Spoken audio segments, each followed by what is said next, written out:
here at home of Putin's decision to brutally and savagely invade a sovereign nation. The fact is, he's causing thousands of deaths and untold destruction. Working with our NATO allies and our European partners and beyond that, we're responding. We're aiding the Ukrainian people, both economically and militarily, while leaving the most punishing economic sanctions against Russia ever used against another nation in place and increasing them. Thus far, these actions are crippling Russia's economy, isolating Putin from the world, and helping Ukrainians fight for their country and ease their suffering.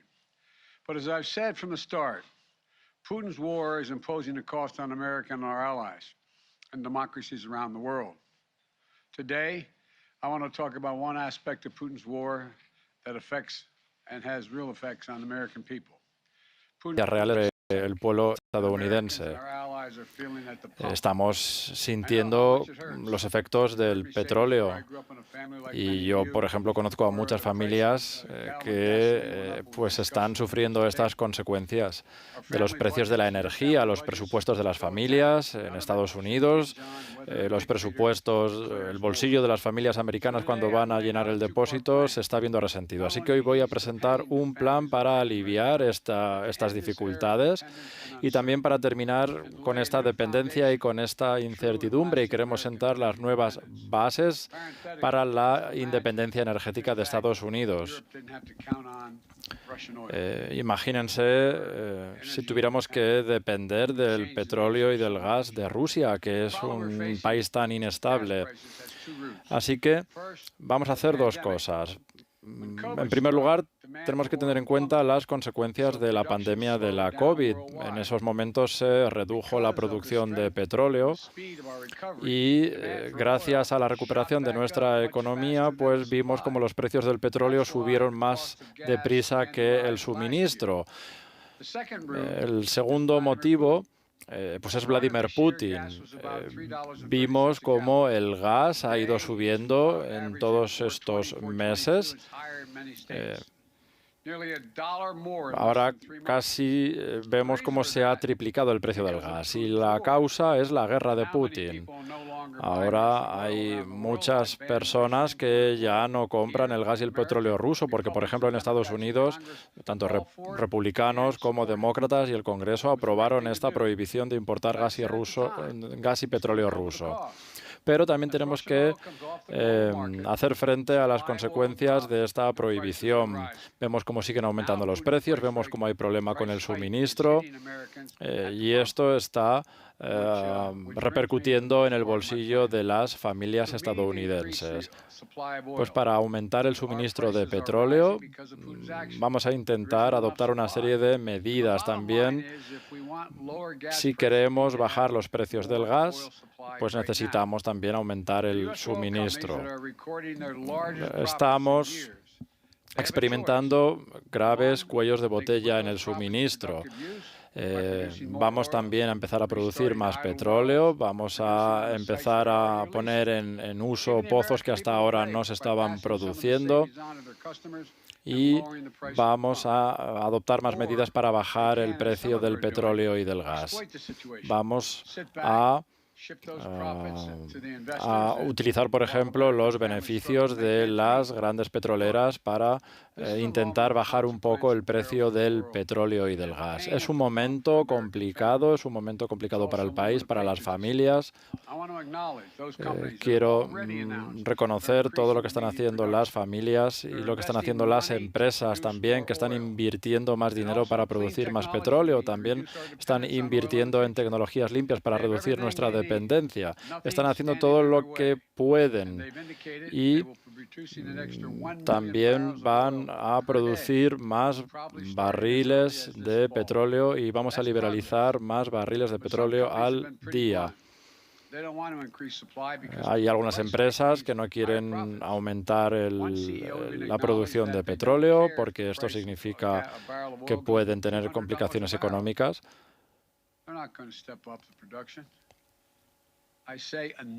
Y yo ya he dicho a estas empresas que ya está bien de pensar únicamente en sus beneficios.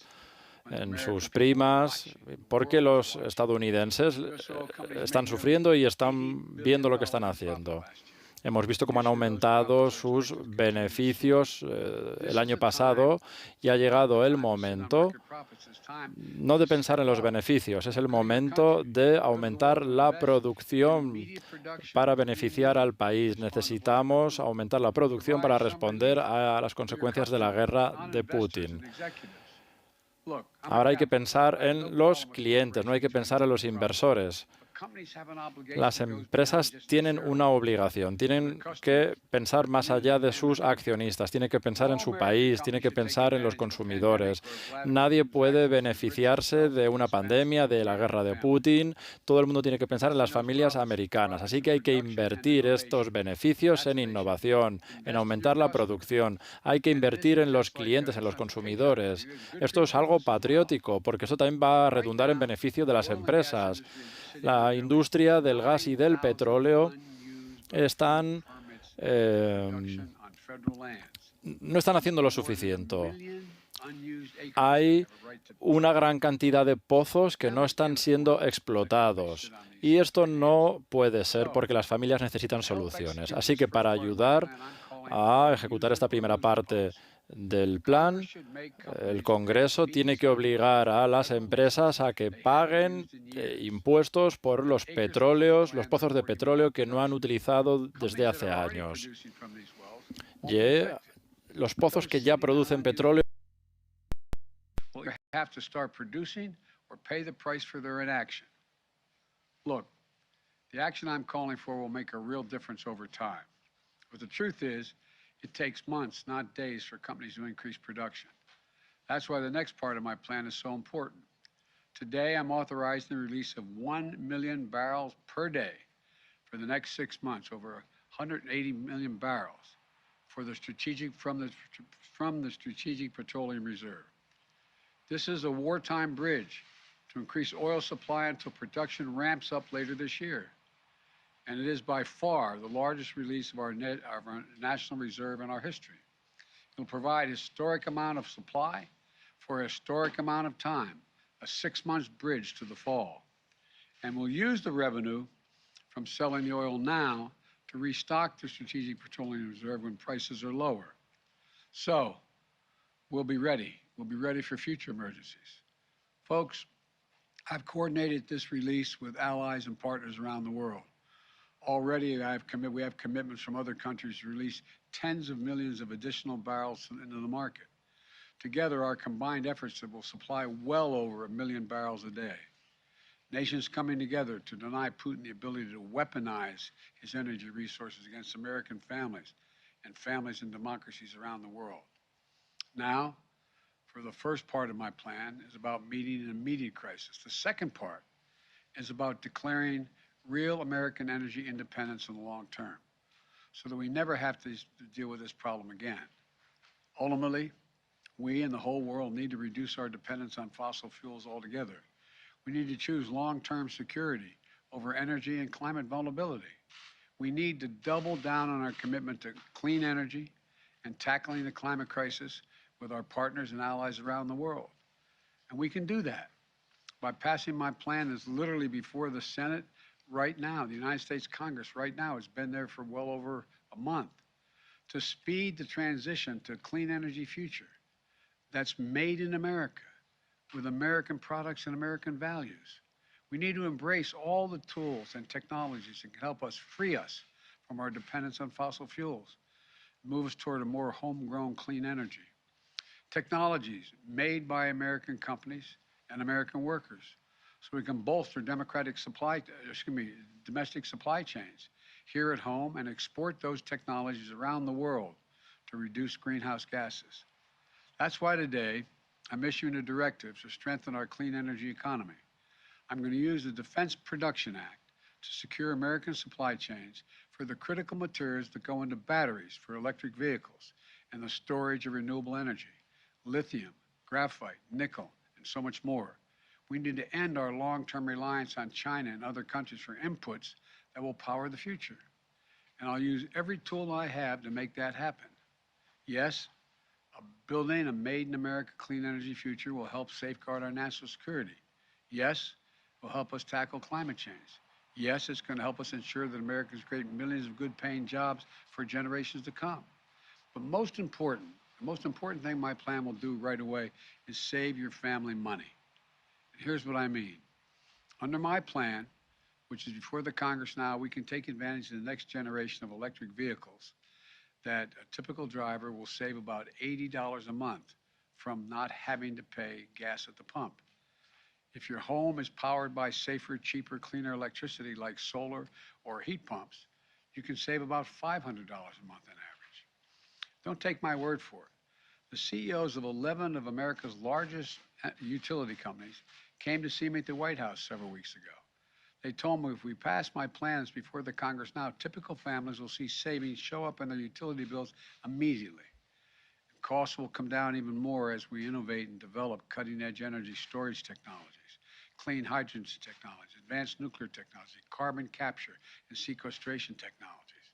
And by the way, this week's the benefit I included in the bipartisan infrastructure law to help families weatherize their homes are being delivered.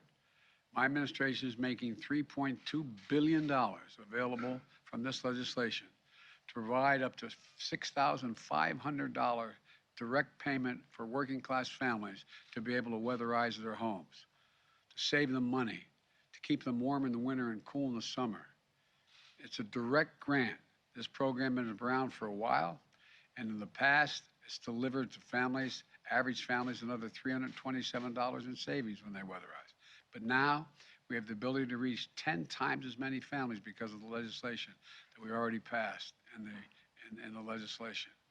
In addition to that, we're also setting new standards to boost fuel economies for new vehicles sold in America. Within 5 years, we're going to travel 10 miles more on every single gallon we have because the average fuel economy of 49 miles of the gallon is going to be required. That means hundreds of dollars in savings for families at the pump. We're also setting similar standards for appliances, from your air conditioner to your microwave, your refrigerator, washers, dryers.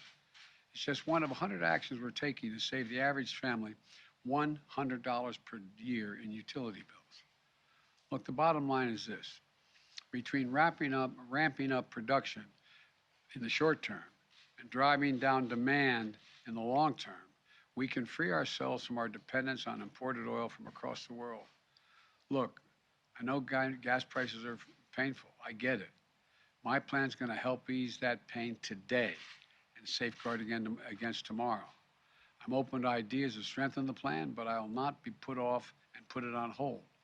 It's time to deliver true long-term energy independence in America once and for all, and I'm going to continue to use every tool at my disposal to protect you from Putin's price hike. It's not time for politics. Americans can't afford that right now. So let's meet this moment together. Remember, we're the only nation that has turned every crisis we ever faced into an opportunity. We have a crisis, the price at the pump. So let's show some true strength in this nation, show our unity, our resolve, our innovative spirit in America, and come out of this long-term much better off. If we stand up to the bullies of the world, the autocrats and dictators, we stand up for those who are ready to unite with us, United States of America. So may God bless you and may God protect our troops. Thank you. Mr. President, how badly is Vladimir Putin being misinformed by his advisors? That's an open question. There's a lot of speculation, but he seems to be, I'm not saying this with a certainty, he seems to be self-isolating, and there's some indication that he has fired or put under house arrest some of his advisors. But I don't want to put too much stock in that at this time because we don't have that much hard evidence. Mr. President, how much in monetary terms do you estimate today's announcement will reduce gas prices, and when can Americans expect to see these changes? That's a really important question, and there's no firm answer to it, but prices already came down when it was announced ahead of time that Biden was going to release so much energy from so many barrels of oil from the Spro. They're already come down. My guess is we'll see it come down, continue to come down. But how far down, I don't think anyone can tell. And there's going to be a slight delay because if you go out there and you're a gas station and you purchased X amount of gas at a certain price, you're not going to lower the price of the pump until you're able to get back what you invested. And that, I'm talking matter of, I think, days and weeks. But it's hard to tell. And the other thing is, but it will come down. And it could come down fairly significantly. It could come down the better part of, anything from 10 cents to 35 cents a gallon. It's unknown at this point. I'm also waiting to see whether or not our allies exactly how many barrels they release from their supplies now. My guess is it could be as high, somewhere between 30 million to 50 million barrels. And the higher the number, the more likely the prices to come down. Thank you all very much. I appreciate it. Thank you. Mr. President, have you seen any signs that Putin is pulling back his forces? Okay, guys, we need to move quickly. Let's go.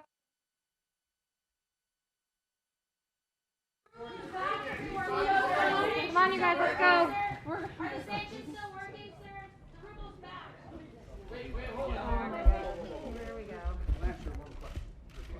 The question is pulling back his forces. Whoever asked that question. Yes. The question of whether he's pulling back his forces depends on how you read exactly what's going on.